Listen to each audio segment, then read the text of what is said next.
Sometimes you need a break from the longer shows and want to watch something short and sweet. So here are 10 new and underrated 12-episode romance anime you must watch. Let's go.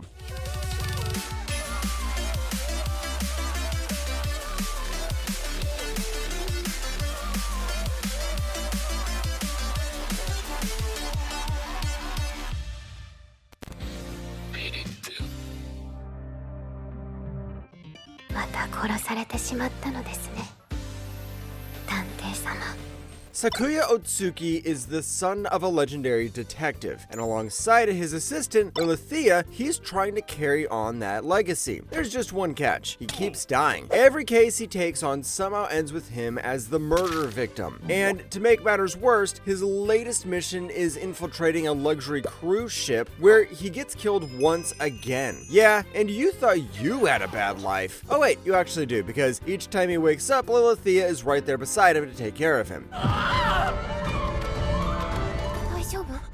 When I heard about the show, and when I went to watch it, I knew the premise alone is doing a lot of heavy lifting. A detective who keeps dying and coming back, that's already a fresh spin on the mystery genre, and pretty much gives off the vibe of the detective is already dead. Throw in a devoted assistant dynamic with Lilithia, and you've got a setup for a genuinely interesting chemistry. From what I've watched so far, it isn't surprising me in any way, but the episodes still stick true to the premise.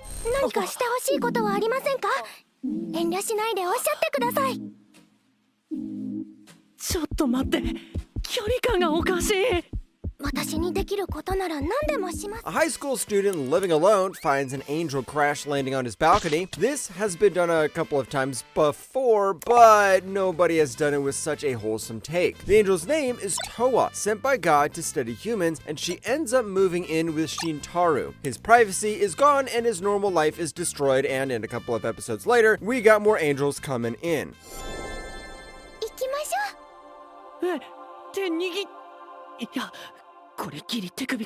I know, this sounds like a harem show, but this is 80% wholesomeness and 20% harem. Instead of girls clawing at each other for the MC's attention, they genuinely bond and form this wholesome little group. Each girl has supernatural origins that make connecting with others hard, so watching them slowly open up and find acceptance is pretty nice. For me, this is like the little forgotten cousin of Angel Next Door. And if you love that show, you'll love this too. おいおい、サンキューっす。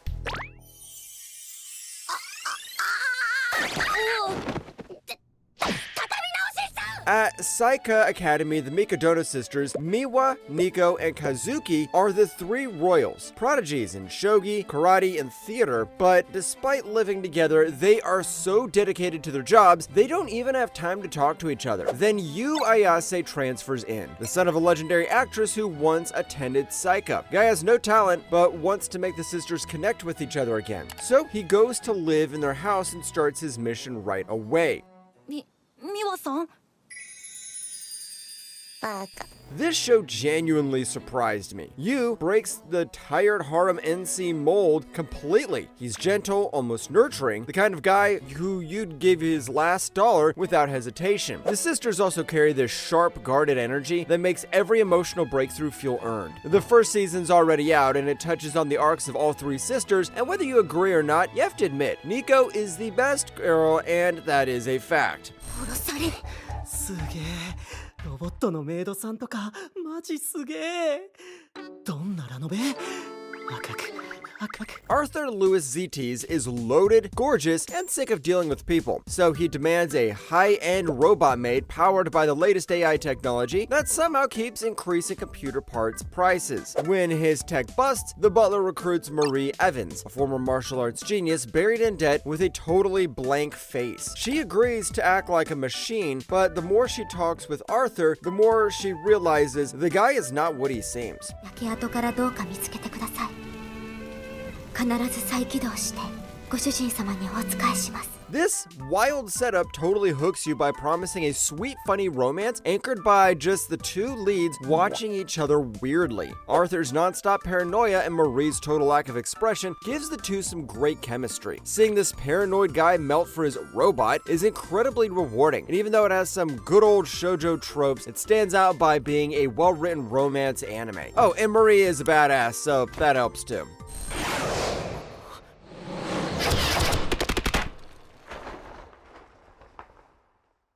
いかがでしょう。 自慢げ Hitoyoshi Yokoya's ordinary day explodes when a maid assassin kicks down his door, sent by her old boss. He tries shooing her away, but she saves him from a truck smash-up instead. Since she saved him from getting isekai'd, the guy asks her to live with him. Well, turns out she's terrible at cleaning and cooking, despite her deadly skills. Hitoyoshi lets her stay, calls her Yuki, and promises to show her what a real happy life is like.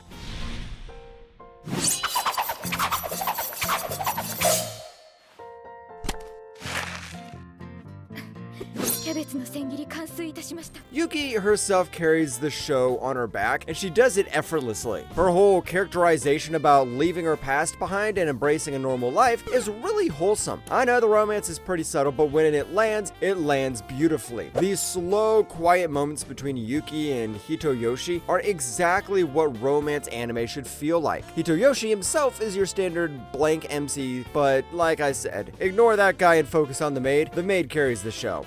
各部動作問題ありません。次の指示を。お父さん、お母さん。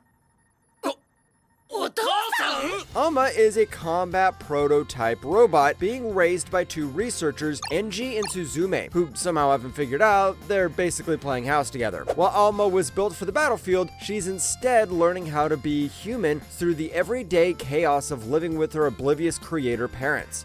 なんでお前がやらかす側なんだよ。うろたえるんだ。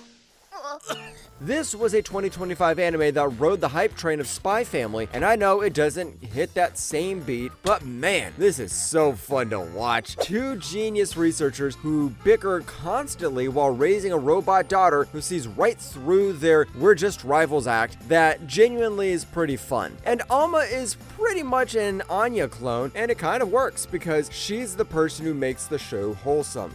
でも軽くもみ消せる。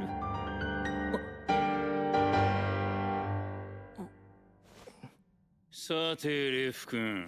Calm down, this isn't another Twilight. This takes place during a fictional Cold War era space race between two national rivals. When the government needs test subjects for space travel, they turn to vampires because of their biologically similarity to humans. Vampire Irina Luminesque is taken from her mountain home to train as a cosmonaut test subject, with former cosmonaut candidate Lev Leps assigned as her guide. Yes, that's right, it's love in space. 油断してはいけない。人間なんて信じないから。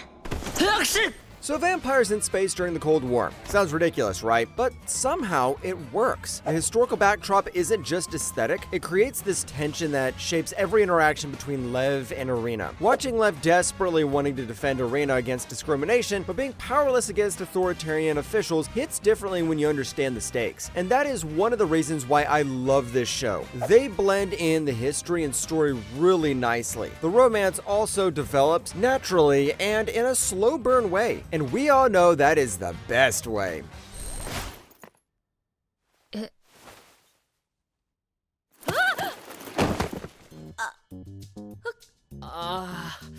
ごめんごめん Ko-yun looks like she'd vaporize you for looking at her, but she really is just a nervous wreck from a bad middle school memories. When Minato and Yota actually try getting past her scary act, things start changing. Her pal Miki joins in and suddenly Ko-yun's stuck with a whole squad she doesn't know how to handle. To make matters worse, each of them have their own problems. ごめん大丈夫あやっぱり キリンさん。 This anime is a super slow slice of life about awkward kids learning friendship and stuff without any fast tricks. I'd say this is like someone combining Kuroko Connect with Honey Lemon Soda. Ko-yun's worries hit home because we've all been scared to get close and lose people. The group feels seriously cozy without being too sugary. Nothing huge ever happens, but that's a slice of life for you. It's best when you have some popcorn and you're sitting comfortably on the couch. 私が月に行ったらそこから手振るよ。 またそれマガリが作った話で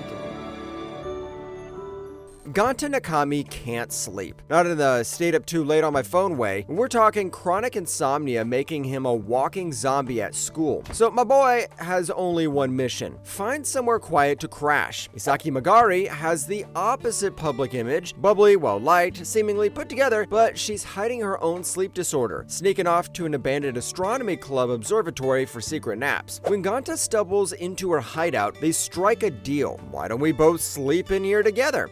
中身の心臓の音が一番いい。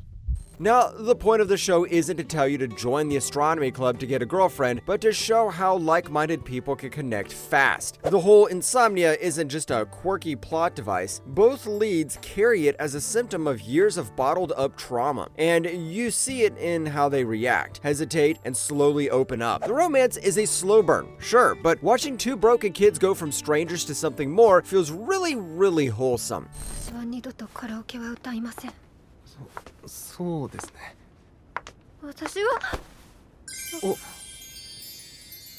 Two introverted travel agency co-workers, Takuya and Rika, love their peaceful solo lives. He's got his cat, she's got her maps, and neither wants anything more. But their company drops a bomb. One unmarried couple gets transferred to Alaska. Suddenly, the cat and the map don't look like good ideas. After a chance encounter on their day off, these two strangers somehow end up agreeing to fake an engagement for 365 days. フィアンセのあなたのことを一心に思っているのですよ。フィアンセとかそんな。 Adult workplace romance is criminally underrepresented in anime, and after Otokoi, we rarely got a big hit. So this one hits right in the feels. Yeah, these two are awkward disasters who occasionally act like teenagers despite being nearly 30, but watching them stumble from strangers with a real deal to genuinely caring about each other is really wholesome. Rika and her whole absent mother plotline also gives us some good emotional drama, despite this anime shows how you can wrap up a nice emotional story in just 12 episodes, so this becomes number one.